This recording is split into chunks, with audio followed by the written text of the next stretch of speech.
దేవునామానికి మహిమ కలుగునుగాక. ఈరోజు దేవుని వాగ్దానం విలాప వాక్యములు 3వ అధ్యాయము 22వ వచనం 23వ వచనాన్ని మనం చదువుకుందాం. నాకు ఆశ పుట్టుచున్నది, యెహోవా కృపగలవాడు, ఆయన వాత్సల్యత ఎడతెగక నిలుచున్నది గనుక మనము నిర్మూలము కాకున్న వారము. అనుదినము నూతనముగా ఆయనకు వాత్సల్యత పుట్టుచున్నది. నీవు ఎంతైనా నమ్మదగిన వాడవు.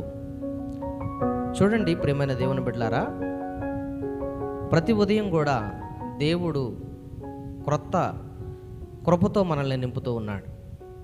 చూడండి, నిన్నటి వాటమి ఈరోజు లేదు.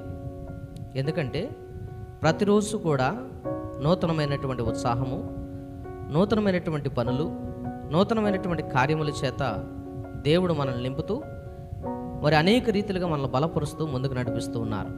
ఈ వాక్యం సెలవిస్తూ ఉంది, దేవుడు ప్రతిరోజు కూడా నూతనమైన కృపతో మనల్ని నింపుతూ ఉన్నాడు.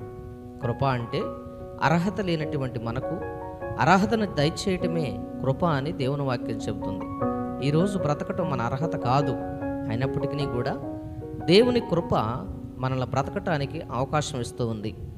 కాబట్టి ఈ వాక్యం వింటున్నటువంటి నీవు ఈ అనుదిన మరి వాగ్దానం దేవుడు నిన్ను మరి బలపరుస్తున్నట్లయితే దీన్ని అనేకులకు పంపించండి, ఆదరించండి.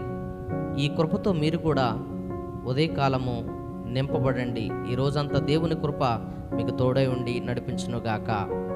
ఆమేన్.